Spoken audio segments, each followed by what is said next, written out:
Wouh, wouh. Mickie James qui se fait traiter comme de la merde par WWE et les gens se rendent enfin compte que c'est une des plus grandes superstars de la WWE. Wouh, wouh. Samoa Joe est un putain de catcheur, une légende.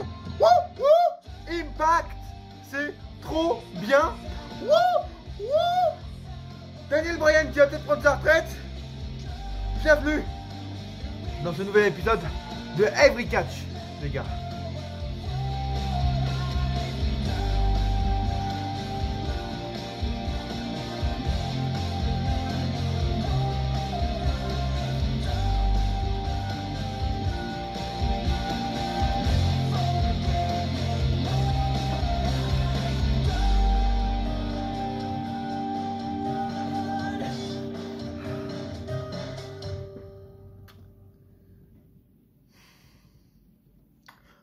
Je vous ai mis cette musique parce que tout simplement en ce moment je réécoute du Linkin Park. Voilà, c'était par période, ça fait longtemps que je n'avais pas écouté. Et puis voilà, en fait Linkin Park ça prouve encore une fois que c'est les meilleurs. Putain, énorme chanteur, énorme groupe, magnifique musique qu'ils font. C'est la musique que j'écoute en ce moment. Merci à vous de me rejoindre sur cette nouvelle vidéo Every Catch. Salut à tous, j'espère que vous allez très bien les gars. Je vous fais cette petite vidéo, je ne sais même pas honnêtement si elle sortira ce week-end. Il n'y a pas eu de vidéo spéciale justement, je voulais vous faire cette vidéo aussi pour vous parler un peu de ça. Il n'y a pas eu de la vidéo spéciale que je vous prévoyais cette semaine parce que j'étais pas chez moi du tout de la semaine pour le dire honnêtement. Je suis revenu que très récemment et je repars ce week-end donc je sais pas si cette vidéo sortira ce week-end. Mais en tout cas j'ai envie de la faire parce que c'est des choses qui m'intéressent et puis j'avais envie de vous faire une vidéo et vous le savez comme je le fais souvent, même si des fois c'est pas des grosses news mais j'ai envie de faire des vidéos alors je les fais en fait. Donc bref, si vous aimez Linkin Park, si vous aimez ma chaîne Darren and His Catch, n'hésitez pas à vous abonner, à liker la vidéo. Et puis oui, surtout la vidéo spéciale que je voulais faire en rapport avec les pay-per-view pour vous donner un petit indice. Je sais pas quand je la tournerai parce que je vous rappelle que si vous n'avez pas vu ma dernière vidéo, et je vous conseille d'aller la voir dès maintenant, j'ai trouvé une alternance. Enfin, je vous ai fait une intro putain de spéciale de 6 minutes avec...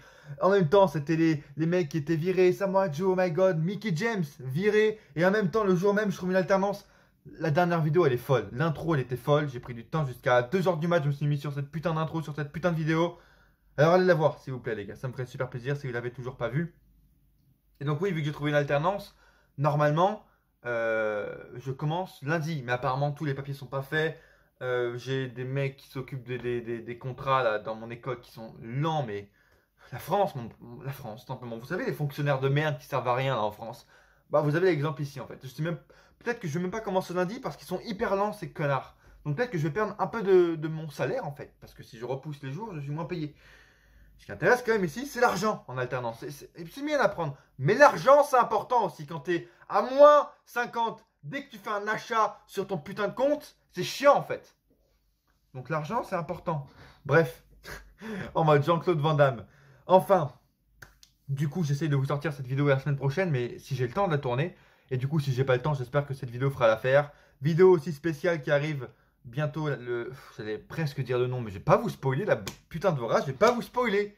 C'est une vidéo qui a pu être faite depuis très longtemps sur YouTube Catch FR, et que j'ai envie de faire. C'est un nouveau truc pour moi, je l'ai jamais faite sur ma chaîne YouTube, absolument jamais.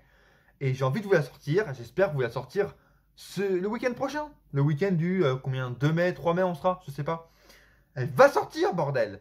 Il y a des interviews, oui, avec Marc Blondin, des interviews, c'est bien. Je vais m'y mettre aussi un jour aux interviews, vous inquiétez pas.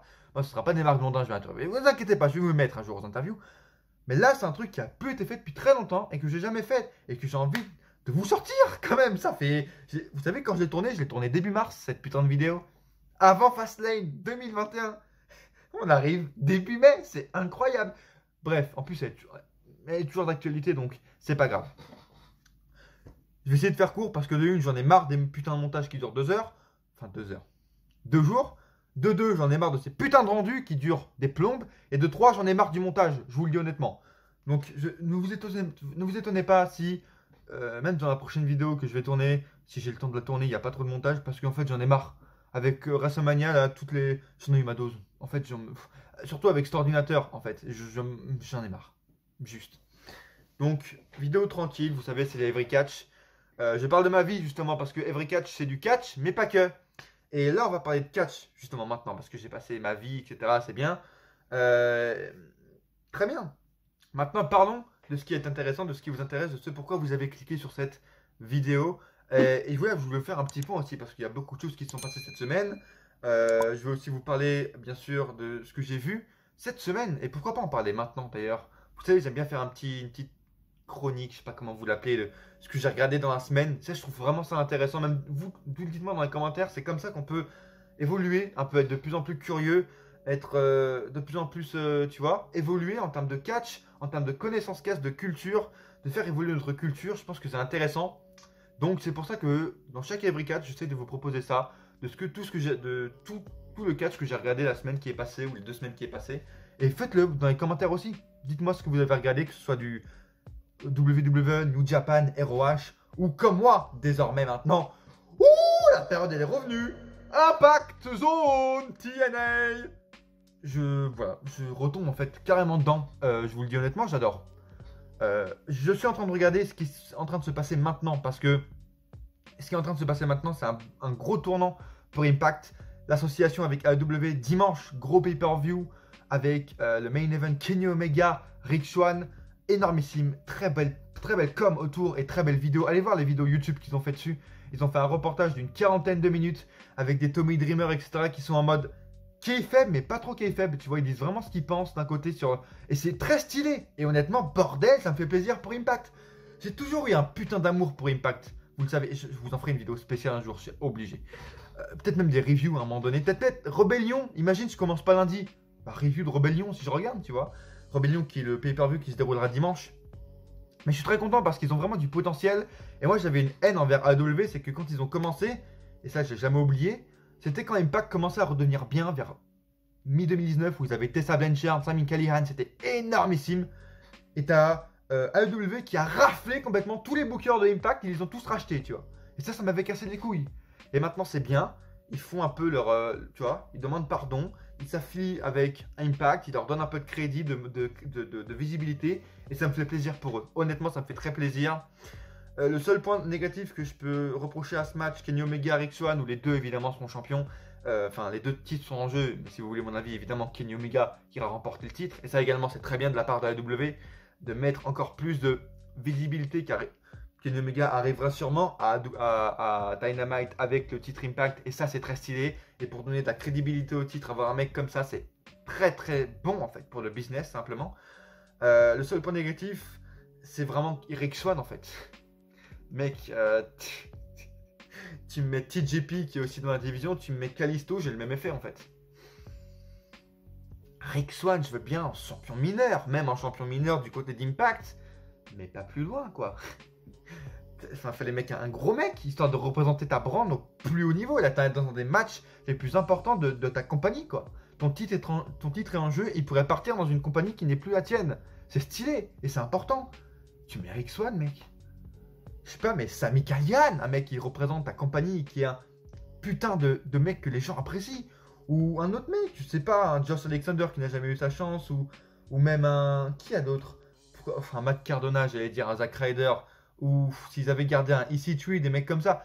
Mais tu vois, des sortes de gros mecs en fait, qui ont de l'impact, qui ont un peu de charisme en fait. Tu mets Rick Swann. Bon, après, c'est quand même un peu mieux que comment Moose. Je n'accroche pas à Moose, je n'arrive pas à m'y faire, même si je regarde pas tout, je vous l'avoue que je regarde 2-3 trucs de Impact, j'ai pas tout regardé et j'aimerais rattraper justement tout mon retard sur Impact de ces dernières semaines pour être vraiment à jour sur le pay-per-view Rebellion avec la rivalité justement Myers-Cardona, donc Hawkins Ryder qui peut être intéressante, Callihan Trey Miguel, le Ricochet, le frère de Ricochet en fait, Ricochet de Wish, qui est sympa quand même le Ricochet de Wish, il est très sympa. Sami Callihan, j'aimerais bien le revoir en main event parce qu'il mérite, en fait, tout simplement. Il aurait mérité d'affronter Kenny Omega.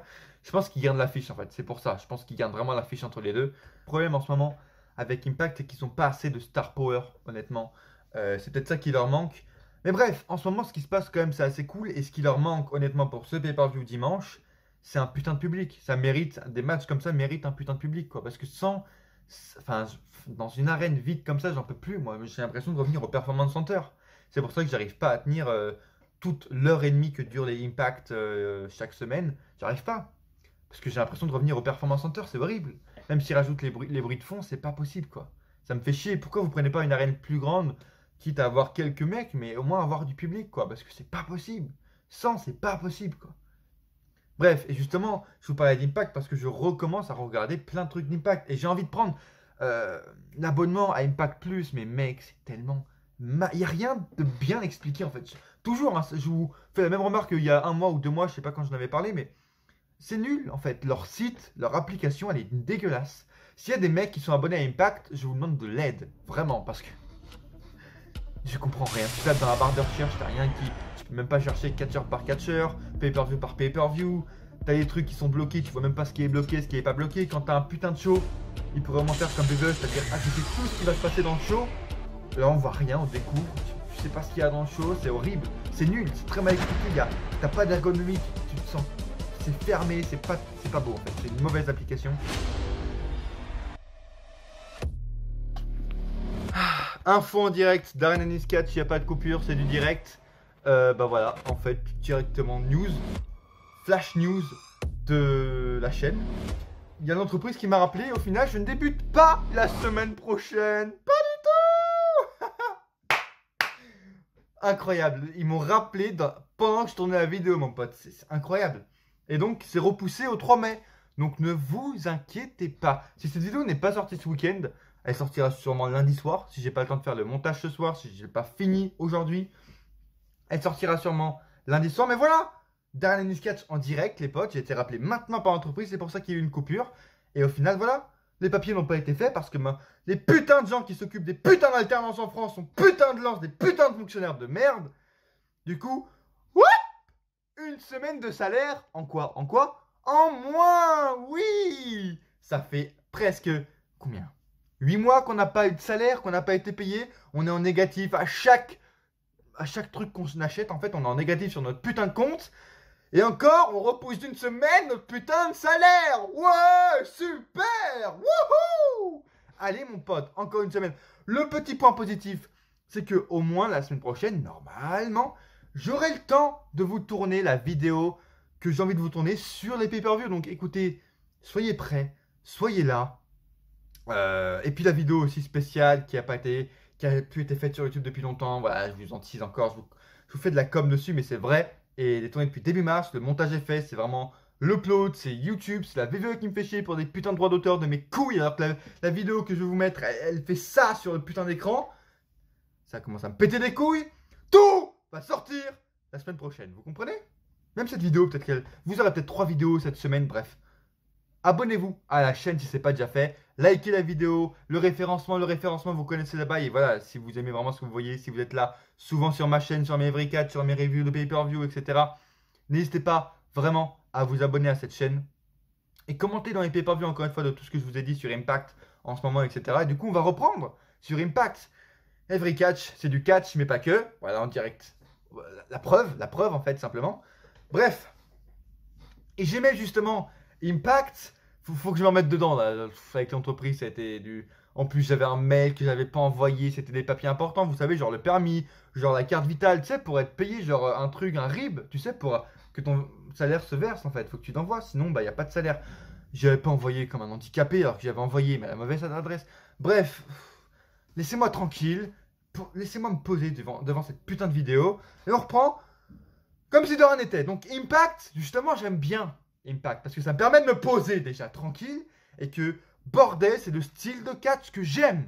Un truc de fou. J'adore. Là, je regarde par exemple, j'ai re-regardé, et je vous parlais de Samoa Joe en début de vidéo, un Samoa Joe en Monster Hill qui affronte et qui se fait péter la streak de 1 an et demi de victoire par Kurt Angle qui faisait ses débuts en 2006 à la TNA. Incroyable. Kurt Angle, Samoa Joe. Kurt Angle au sommet de son art parce qu'il arrivait justement de la WWE. Samoa Joe au sommet de son art parce qu'il avait 1 an et demi d'invincibilité à ce que j'ai compris. Et match pas très court, pas très long plutôt, mais magnifique avec une fin sur les soumissions qui est énorme. Et la rivalité du coup à ce que j'ai compris et à ce que je connais continue. Et j'aimerais bien suivre la rivalité semaine par semaine en fait, tu vois. Pour comprendre. Parce que moi j'aime voir les matchs, mais j'aime l'histoire derrière, comme Rebellion, etc. Comme les pay-per-view de TNA. J'aimerais bien regarder tous les pay-per-view d'Impact depuis le début de l'année, même sans public, justement. Mais j'aime bien voir les histoires derrière. Et ce pay-per-view dimanche, peut-être que vous aurez la review lundi ou mardi. Mais si j'ai pas suivi toutes les weekly, même en highlight, en fait, eh ben, je vais pas avoir les rivalités en tête, je vais pas avoir, je vais pas avoir tous les tenants et les aboutissants, et donc je vais pas comprendre, et j'aime pas. Donc c'est pour ça que j'ai vu un James Storm Kurt Angle il y a pas longtemps. Et Kurt Angle, énorme à la TNA. Samoa Joe, c'est pour ça que je vous en parlais. Franchement, un bon truc pour Samoa Joe. Il est de retour à l'Elite, après il pourrait être retour à Impact, ça pourrait être cool. Franchement, un retour de Samoa Joe chez Impact, tu ramènes ta Star Power, et justement avec l'affiliation, tu fais débuter d'abord à All Elite, parce qu'évidemment, plus de visibilité, etc. Plus d'exposition, plus de... Voilà, mon Dieu, Samoa Joe chez All Elite. Et ensuite, il revient à Impact. Énorme, l'histoire est magnifique. Entre Samoa Joe, c'est avec Impact que le mec a explosé, ROH aussi. Ça pourrait être énorme avec toutes les affiliations qu'il y a. Il peut aussi partir du côté de New Japan. Et c'est également, pour faire une petite parenthèse sur Samoa Joe, un terrain que je vois pour lui magnifique. Avec son côté stiff, pour qu'il revienne en mode stiff, bête, monstre, comme il était à l'époque chez TNA. New Japan, mon pote, face à des Minoru Suzuki, des Okada et tout, ça pourrait être incroyable. Samoa Joe pourrait être explosif, sans mauvais jeu de mots. Ça pourrait être fou. Bref, moi, c'est les deux pistes que je vois. C'est vraiment All Elite Impact ou New Japan. Les autres, je vois ROH, ça n'a aucun sens, qui reviennent là-bas. Bref. Et vraiment, regardez Impact. C'était une grosse parenthèse avec pas mal de péripéties autour. Mais tout ça pour vous dire, regardez Impact. Moi, en tout cas, je regarde Impact de 2006, 2009, 2012 et 2015 avec Bobby Lashley, Eric Young. Quand les Bobby Lashley, les Eric Young surtout, les EC3 étaient relevant, tu vois, étaient legit. Et c'était cool à l'époque. Les Jeff Hardy aussi, qui étaient legit. Chef. En parlant de ça également, je vous l'ai même pas dit en début de vidéo, mais j'aimerais faire une refonte de la chaîne. Changer, pourquoi pas, déjà l'intro, que j'ai envie de changer. Donc, elle va sûrement changer la semaine prochaine. Je vais en profiter maintenant que j'ai le temps de vous changer l'intro, de mettre des vidéos de moi et pas que de catch sur mon intro. La remasteriser un peu et également changer, pourquoi pas, le fond, faire une refonte de la chaîne avec une nouvelle photo de profil. Je sais pas si vous êtes d'accord. Dites-moi dans les commentaires, mais est-ce que ce serait pas la fin? Et est-ce que ce serait pas le temps de passer à autre chose et de mettre terme à la photo de profil historique de notre chaîne, qui est là depuis combien? 5-6 ans maintenant? Les Hardy Boys, depuis leur retour en 2017, donc ça fait 5 ans, 4 ans. Alors qu'il n'y a même plus Matt Hardy maintenant, qui sont même plus champions par équipe, parce que Matt Hardy n'est plus à la All Elite, que Jeff Hardy pue la merde, qu'on lui pisse dessus à Jeff Hardy. Vraiment, je pense qu'il est temps de changer de photo de profil. Mais c'est tellement historique, je me dis, tu vois, moi, quand je vois ma scène, la première image qui me vient, c'est les Hardy Boys, photo de profil avec le fond bleu, tu vois. Mais dites-moi dans les commentaires si vous serez pour que je change de tout le layout. Je ferai également un sondage sur Insta, sur Twitter.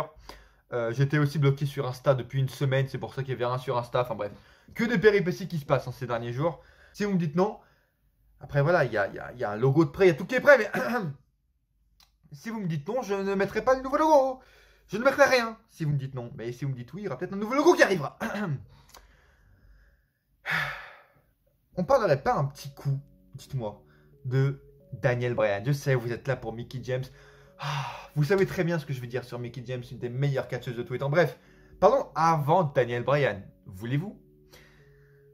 Il a dit, post-Mania, il a fait une interview il y a quelques jours, peut-être même quelques heures, où en gros il disait qu'il avait une sensation dans ce main event de Mania qu'il n'a jamais ressenti, où il sentait qu'il était à l'extérieur, tu vois, qu'il ne se sentait pas à l'intérieur de lui, comment dire. En français, c'est un peu compliqué de traduire ça. C'est vraiment, tu vois, il a vraiment une sensation bizarre où le mec se sentait pas catché, tu vois. Il sentait qu'il catchait, mais que c'était pas lui, tu vois. Il avait en gros, tout ça pour dire en général qu'il avait, en somme, une sensation de est-ce que c'est la fin de sa carrière? En gros, c'était peut-être le dernier gros move de sa carrière. Et il sentait peut-être que c'était la fin pendant le match. C'est ça qu'il a ressenti, du moins, dans le match, tu vois. Alors, si on résume un peu ce qu'il a dit dans son interview. Et ensuite, un peu plus tard, je sais pas tout lu, je vous fais un résumé, bien sûr.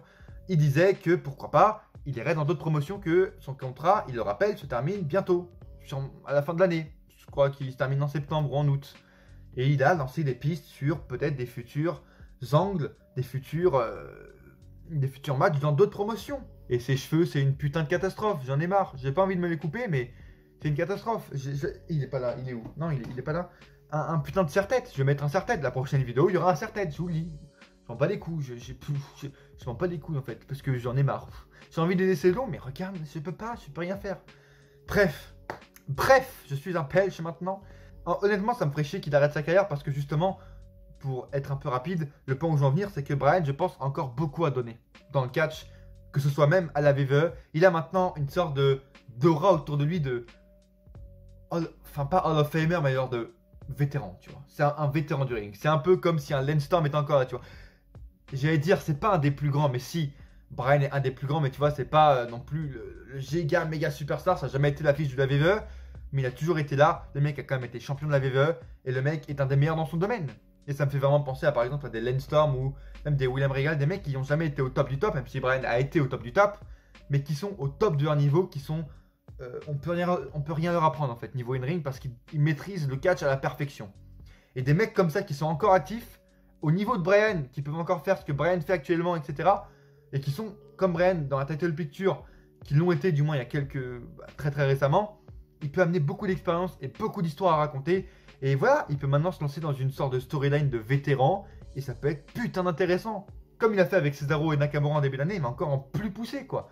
En mode, tu sais, j'ai plus rien à prouver, mais genre venez me prouver à moi et genre venez me... Tu vois, genre j'attends plus rien, vous venez me défier d'un côté. Tu vois ce que je veux dire? Et justement, il pourrait la raconter chez VV, il y a plein d'histoires, il pourrait mettre plein de jeunes en avant. Mais pourquoi pas faire un tour des promotions, tu vois? Il se casse de la VVE, il revient dans un an ou je sais pas quoi, et il termine sa carrière chez VVE, peut-être on verra. Mais genre que par exemple, avec son expérience de vétéran, tu vois, en mode il se dit, allez, dernier big dream, dernier last ride de ma carrière, je fais toutes les promotions possibles. Il part chez All Elite, il part chez Impact, chez ROH, chez New Japan, il fait plein de promotions indépendantes. Il part chez MLW, il part Lucha Underground, plein de trucs, tu vois. Il part à la Noah, il fait toutes les promotions, un match par-ci, un match par-là, plusieurs matchs par promotion des fois ou quoi. Il fait un petit run chez Impact et pourquoi pas j'allais dire le blow-up. Ça veut rien dire, putain d'arène. Le summum, le climax de tout ce road trip, ce sera la All Elite, il restera quelques mois et il repart chez VV. Tu vois, un truc comme ça, en mode, c'est un vétéran. Maintenant, il veut juste kiffer sa vie, quoi. Et en kiffant, et ben même en kiffant, et en n'ayant pas d'objectif précis de gagner un titre, de prouver aux autres qu'il est meilleur, juste en kiffant en mode j'ai le rat de vétéran autour de moi, je veux juste kiffer ma vie, mes derniers mois de catcheur qui me restent à vivre, mes dernières années, et ben il peut quand même avec ça nous offrir des histoires de fous et des matchs de fous. Et c'est comme ça que je le vois, personnellement. Et c'est comme ça que j'ai envie de voir Daniel Bryan dans les futurs mois. Plus champion, et ça me ferait plaisir, honnêtement, me dites pas ce que j'ai pas dit. Tu me remets Bryan en tant que champion, même mineur, champion US, champion intercontinental, il ramène putain une de ses légitimités, une de ses crédibilités autour du titre, ce serait incroyable. Même Bryan en tant que champion universel, ce serait fou. Vraiment, j'aimerais revoir ça, tu vois. Parce que même avec un titre, il pourrait raconter. Mais sans titre, en mode, comme je vous l'ai dit, j'ai plus d'objectif, genre, je kiffe ma vie, last ride de ma carrière, je fais le tour des promotions. Même chez VVE, je fais le tour, je vais à NXT, à Raw, à SmackDown, 205, histoire de donner un peu de légitimité partout, NXT UK. Et je kiffe ma vie, simplement. Et avec ça, il y a des histoires qui se greffent autour, des catcheurs qui veulent essayer de prendre son aura, comme à chaque fois, comme avec un peu les Ric Flair à la fin, même si Ric Flair, je crois pas que c'était trop ça non plus à la fin, c'était ça, mais... c'était ça d'un côté, mais pas trop. Mais tu vois ce que je veux dire, en mode, je kiffe ma vie. Et je vous fais kiffer en même temps, et pas d'objectif précis, genre. Et il nous fait plaisir, il nous fait kiffer nous aussi, et il se fait kiffer lui aussi. C'est ça le catch, bordel. Il y a un putain de... Imagine un jour on revoit les mecs, les deux sont à Impact, sont à All Elite, à New Japan. Samoa Joe, Bryan, incroyable. Un rematch de... C'était quand c'était affronté chez ROH. Magnifique. Putain, ou même chez All Elite, incroyable. On peut avoir un Bryan Samoa Joe en 2021 ou 2022, c'est fou. Bah, c'est ce que j'ai envie de voir, personnellement. Dites-moi encore une fois en commentaire votre avis sur l'arrêt. Est-ce que Daniel Bryan devrait arrêter sa carrière? Est-ce que Bryan a encore des choses à prouver? Est-ce que Daniel Bryan devrait encore continuer sa carrière? Est-ce qu'il devrait rester chez VVE? Dites-moi dans les commentaires si pour vous Bryan devrait rester chez VVE ou pas, les gars. N'hésitez pas non plus à laisser un like. Je voulais vous parler de Raw, mais... Non, en fait. Juste, non. J'ai pas envie, la vidéo sera trop longue. Nick Taras. Ronda aussi. Oui, j'ai vraiment skippé comme ça. Vous... Peut-être qu'il y aura une vidéo qui popera sur Raw cette semaine. Mais là, en fait, je devais en parler en même temps qu'Impact de ce que j'ai regardé. Parce qu'en fait, voilà, j'ai regardé Raw cette semaine, je vous l'avoue. Et c'est un calvaire. J'ai envie de me j'ai envie de me tailler les veines à chaque seconde. C'est horrible.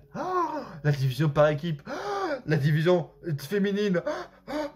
Drew McIntyre qui, avec rétribution, j'hyperventile là. Rien que d'en parler. Et c'est 10 fois pire quand je regarde Raw. Je suis en PLS total. Je me couche par terre parce que j'ai peur de faire une PLS. En fait, c'est horrible. Raw, c'est une catastrophe. Rétribution, même sans masque, Dijakovic, il a plus aucune crédibilité. C'est grave. Hein. Même sans masque. Il vaut plus rien en fait, ce mec. Raw, c'est un truc. Hein. Raw, c'est vraiment, à lui tout seul, c'est un phénomène. C'est un putain de phénomène. Je sais pas où ils vont. Mais bordel que un dieu comme Paul Heyman nous sauve vite de cette situation en fait. Bref. Voilà, j'ai fait ma petite parenthèse sur Raw, j'espère que vous êtes contents. Ronda aussi, encore dernière petite info, qui est enceinte. Ce qui me fait chier dans cette affaire, c'est que maintenant du coup, il faut attendre minimum 2 ans, je pense, avant qu'elle revienne. La meuf, évidemment, voilà, je dis ça en moquerie, mais évidemment, c'est son choix. Mais elle avait 2 ans pour faire un truc. La meuf attend la fin de son putain de contrat, quoi. La meuf, ça fait depuis 35, elle aurait pu faire le post-35 à la même période. Tu vois, elle serait revenue au 37, là, maintenant, peut-être. La meuf attend la fin de son contrat pour nous faire un gosse, quoi. Évidemment, je dis ça, commencez pas à vous énerver. Je dis ça en rigolant. Évidemment, juste que ça me casse les couilles. Parce qu'il faut encore attendre minimum quoi. Là, elle va avoir son gosse fin d'année. Elle va profiter 6-8 mois. 2023 peut-être. Je dis ça, je dis 2022, mais je suis un malade. Elle va revenir à un gros pay-per-view. Le Rumble 2023. Facile. Honnêtement, facile. Et si c'est un vrai bonhomme, si c'est un mec, si c'est vraiment en mode rien à battre, elle revient au post-Rumble 2022, tu vois. En mode, ça fait 1 mois que j'ai mon gosse, mais pas les couilles. Mais ça m'étonnerait, tu vois. Donc ça me fait chier parce que, qu'on le veuille ou non, et on va parler juste après d'une des plus grandes, encore une fois, mais la plus grande actuellement qui peut mettre vraiment tout le monde over et qui nous donne envie de regarder la division féminine et qui, moi, personnellement, me mettrait un gros coup de boost et mettrait un gros coup de lumière et me donnerait envie de regarder cette putain de division féminine et d'apprécier, c'est Ronda Rousey. Et on peut même pas la voir.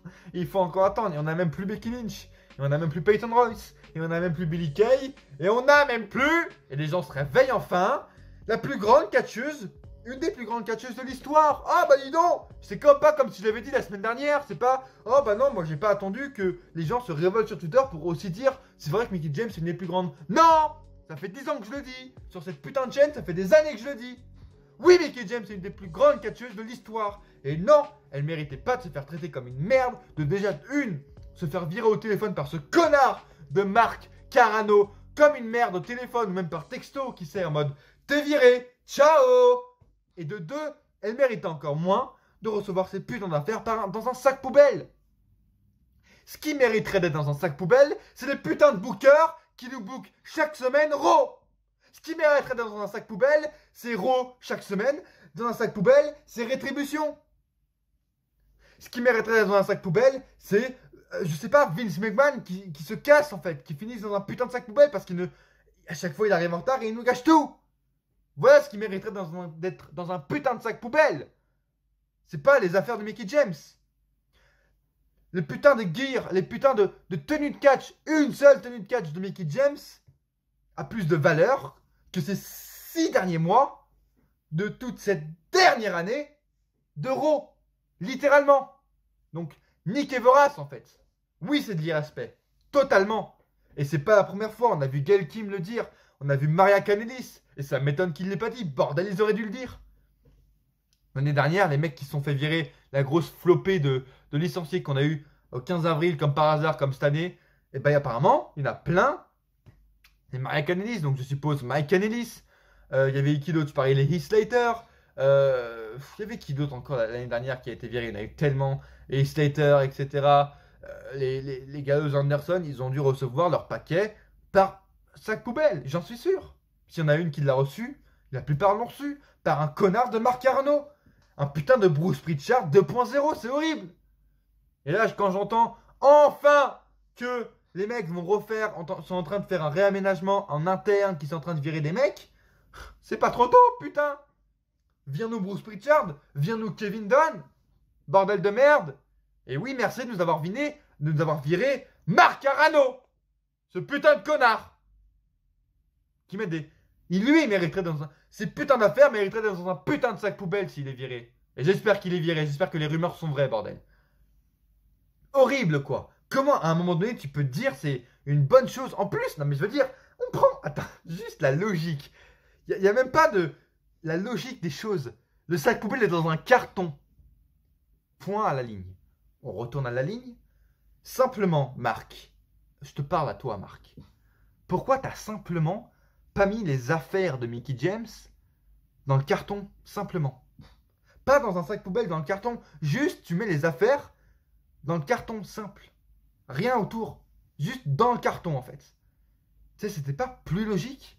Le mec met le sac poubelle dans le carton. Mais t'as 2 de QI, mec. T'es un attardé mental. C'est grave, hein. Et toi, tu travaillais pour la plus grosse compagnie de... Mais dans le carton. Mais ça, c'est juste la première chose qui m'est venue, quoi. Le mec met dans le carton. Mais dans le carton, simplement. Mais pas de sac poubelle autour. C'est incroyable de penser à mettre un sac poubelle dans un carton. C'est vraiment, mais débile. C'est débile, quoi. Bordel. Et encore une fois, ce qui mériterait d'être dans un putain de sac poubelle, c'est pas les affaires de Mickie James qui valent 20 fois mieux que toutes ces dernières arrêts de Monday Nitro. Ce qui mériterait dans un putain de sac poubelle, c'est chaque fois les bookings de chaque semaine, les papiers où il y a les bookings de chaque semaine d'Euro. C'est ça qui mériterait d'être brûlé. Et ensuite, dans un putain de sac poubelle et brûlé dans le putain de sac poubelle chaque semaine. C'est ça qui mériterait d'être dans un putain de sac poubelle. Le putain Raw, en fait. Juste l'émission Raw dans un putain de sac poubelle. Dans une putain de poubelle. Hop, qu'elle se fasse brûler, cette putain d'émission de merde. Ce putain de show de merde, en fait. Qui crée juste de la gêne, du malaise, de la pitié, de l'énervement. Et qui est ridicule. C'est ridicule, cette putain d'émission. Raw, c'est ridicule. Et c'est pitoyable. Et on a envie de leur pisser dessus. C'est grave. Plus ancienne émission de catch en France, enfin de catch au monde, il n'y a pas de quoi s'en vanter. Vraiment, il n'y a pas de quoi s'en vanter. Vraiment. Bref. Et donc, je le redis encore une fois, pour finir cette vidéo tranquillement, qui devait durer 15 minutes. Et voilà, au final, combien de temps elle dure. C'est Arenanis Catch. C'est une des plus grandes catcheuses. Elle ne méritait pas. Et moi, ça fait depuis 2016 que j'attendais vraiment qu'elle devienne championne. Et comme je l'ai dit la semaine dernière, c'est dès que je l'ai vu en Luchadores, je savais très bien qu'ils n'avaient aucun avenir. Et voilà, on sait très bien comment ils bookent. Et encore une fois, c'est du booking simple. Et c'est ça qui nous énerve chez WWE.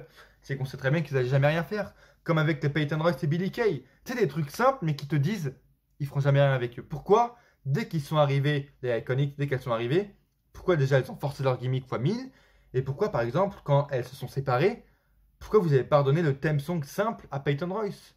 En fait. Déjà juste ça, en fait. Les mecs t'ont donné un theme song pété. À partir de là, tu peux te dire que c'est fini pour elle. Pareil pour Mickie James. La seule fois qu'elle est revenue dans ces 2 dernières années, c'est quoi? C'était pour vous vous en rappelez? C'était pour se faire squash en 2 secondes par Natalia, je crois. C'était ça le bordel. Je sais plus ce qu'elle avait fait. Déjà, elle était revenue en backstage. La meuf, 2 ans qu'on n'a pas vu, elle revient en backstage devant personne. Et après, elle revient. Le pire, c'est qu'elle n'a même pas d'entrée. C'était ça qui nous avait tous choqués. Elle n'avait même pas d'entrée, Mickie James. Même pas d'entrée. La première entrée qu'elle fait en 2 ans, elle est skippée par la pub. Et c'est sa putain d'adversaire qui a la putain d'entrée. Et en plus, le pire, c'est qu'après, elle se fait squash par petits paquets. Horrible. Oh, mais c'était horrible. Mickie James, une des plus grandes catcheuses de tous les temps. Qu'est-ce que vous avez fait avec elle? Mais c'est horrible.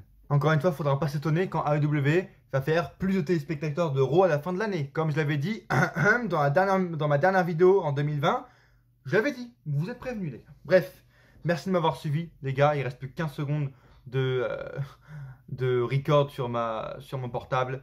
N'hésitez pas à liker cette vidéo, à vous abonner si ce n'est pas déjà fait. Encore une fois, suivez-moi sur tous les réseaux. Pour être au courant de toutes les prochaines vidéos qui vont sortir, n'hésitez pas à me suivre sur les réseaux, du coup. Et allez voir la dernière vidéo qui est sortie de Every Catch, où je vous parle de mon alternance, du coup, pour avoir plus d'infos. Et je vous donne mon avis, le réel avis, la réelle raison de pourquoi les mecs ont été virés. N'hésitez pas à aller voir ma dernière vidéo.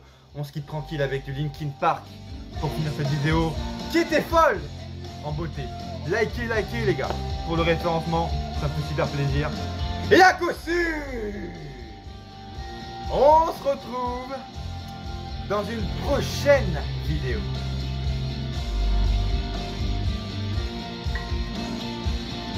Ou pas.